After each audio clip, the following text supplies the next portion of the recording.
Hey fam! Welcome to another vlog. Aalis kami kasi magka-canvas ako ng Garmin watch. I'm using the Apple Ultra Watch 2 pero mag-switch na ako sa Garmin. Gusto ko sana yung Garmin Vivo Active 5. Mag-check pa kami kung saan may stocks. The reason why mag-switch na ako kasi gusto ko nang maging consistent pagdating sa fitness. Mas accurate daw kasi yung Garmin based on my research. It took a while bago ako ma-convince na mag-switch na kasi nga Apple Watch user ako and ever since naka-Apple Watch ako. Etong Ultra Watch to kasi 'di ba sobrang mahal niya, like 54,000 pa siya ngayon. Parang nung time na niregalo sa akin to ni Brian, nasa 60,000 pa siya. This is the Apple Watch Ultra 2. Medyo bulky and heavy lang siya. Pero gamit na gamit talaga sa akin to. And very important kasi sa akin na yung notifications, like messages and calls, nagagawa ko siya sa watch. Instead na ilalabas ko pa yung phone ko.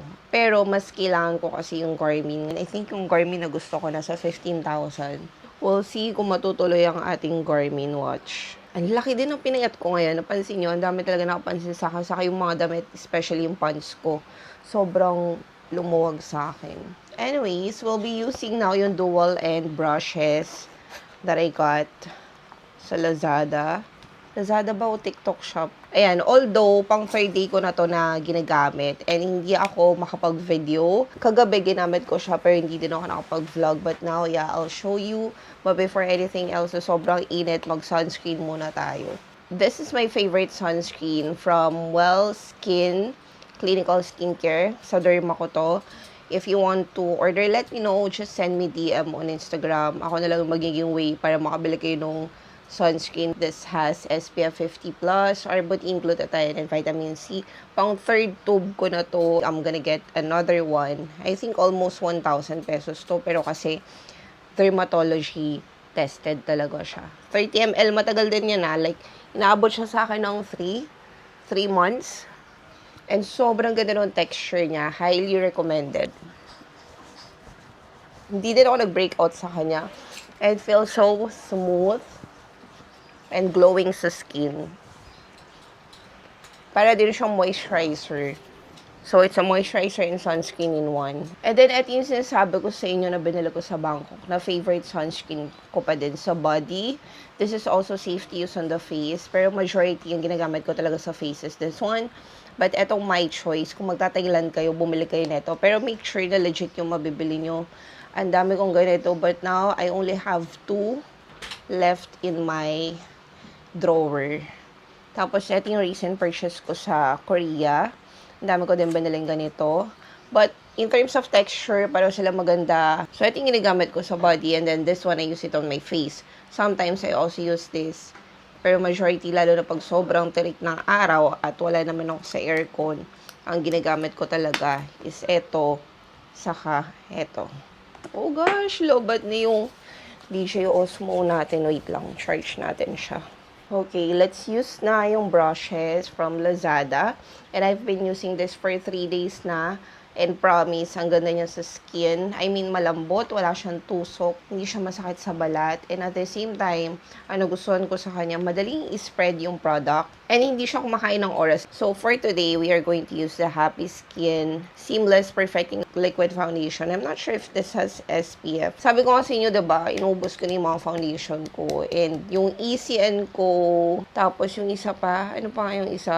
May dalawang foundation na dinala sa locker ko. Gamit na gamit siya sa akin, paubos na. And now, ito, inubos ko na din. Every time magta-travel ako, ito talaga yung majority na dala ko. When I went to Korea, Taiwan, and I think yung last Thailand namin, ito din yung dala ko. Parang yung The Ordinary, gano'n yung texture niya. I think ginawan ko din to ng review, you know, runny siya, medyo runny. And nag-order ako nung Enigma na foundation. Gawa natin siya ng review. Riza, nakakasama ko siya sa mga event before, and every time, like, kunwari makakasalubong ko lang siya sa mall, somewhere, randomly, hindi siya nakakalimot. Like, kilala niya pa din ako. Tapos yun, nakakatuwa lang kasi may makeup brand na din siya ngayon. And I wanna support her, kaya nag-order ako. O, diba? Ayun o. Ang bilis lang gamitin ng brush. Super easy to use. And then, I'm gonna use this mirror na binigay sa akin ni Ate Trisha. Thank you, Ate Trish. LED light mirror siya, finally. Wala akong salamin, alam niyo yan. Sa makeup ko, wala akong mga salamin, except dun sa mga salamin sa compact powders or yung mga blush on. Yun lang ang meron ako. Meron kasi ako binili sa Korea nung etong last na punta ko, pero hindi siya maganda. Like, ang sakit niya sa ulo. So, ayan siya. So, ito yung may foundation, ito yung wala. And as you can see, diba, evenly na spread niya yung foundation ko. Although, maganda din kasi yung texture ng foundation ng Happy Skin and super light niya lang sa face. Pero ang daling gamitin ng brushes and sobrang lambot niya.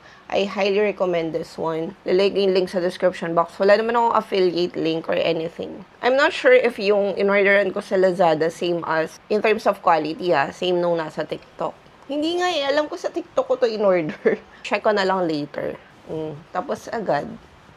Very easy. And yung ibang brushes, ito, same quality siya, like consistent. Hindi yung ito malambot, tapos yung kabila, or yung ibang style, hindi. Same sila ng quality. Same bristles na ginamit. And then, for the concealer, I think gagamitin ko from Sunny's Face, which is my favorite. Ang ganda kasi ng concealer nila, for some reason. Hindi ko alam bakit gustong-gusto ko yung mga base product ng Sunny's Face. In fairness, maganda kasi talaga yung quality. So, for the concealer, ito yung ginagamit ko. Tapos, yung kabilang side, pang blend-blend lang.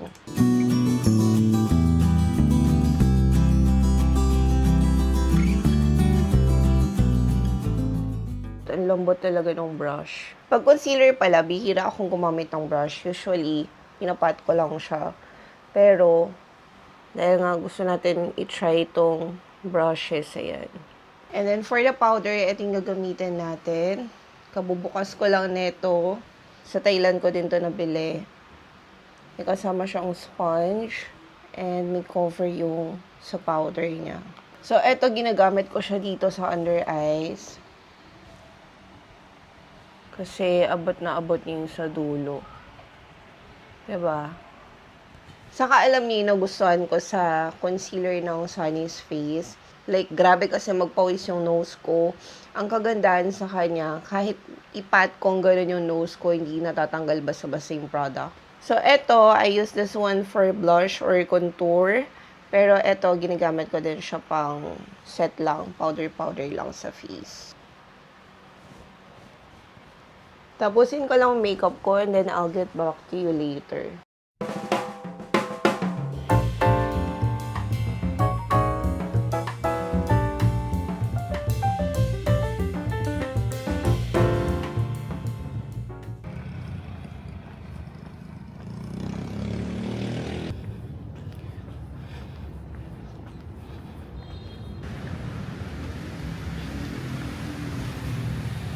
Try natin maka 5 kilometers at least. 1 km pa lang tayo, guys. Grabe. Minimix ko kasi yung walking and running. So, hindi nyo naman kailangan tumakbo or tumakbo ng mabilis. It's up to you. Gusto ko lang mag-relax.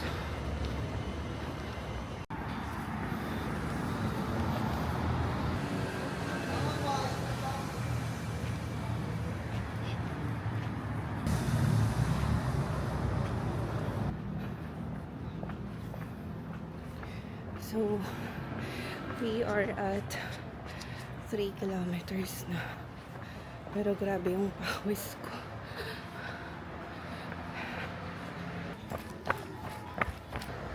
Last 1 kilometer.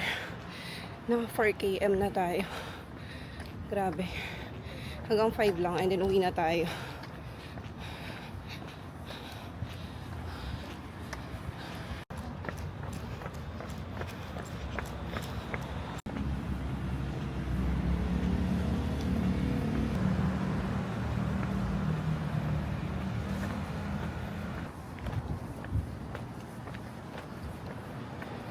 Okay. Uwi na tayo. We are at 5 point something. Hindi ko na na-check kasi biglang nalobat yung Samsung. By the way, I'm using the Samsung Galaxy Watch 6 na classic. Pero may 7 na ngayon. So, may built-in Spotify siya. Tapos, pwede yung i-connect yung headphone nyo. So, you don't have to bring your phone. Yun yung mga things na hindi ko nagagawa sa Apple Watch. So, almost 10 p.m. Uwi na tayo.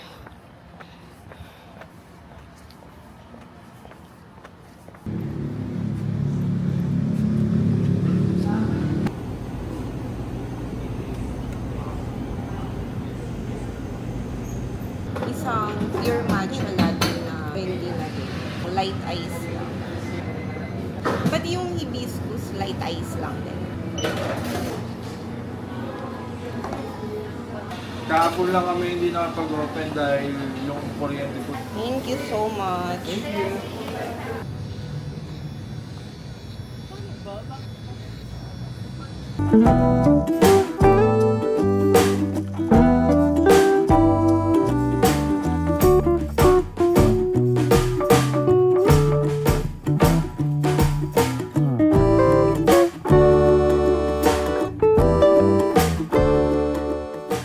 Pauwi na kami. Naubos ko na yung matcha latte ko, pero yung hibiscus ni Brian ayaw niya nang ubusin.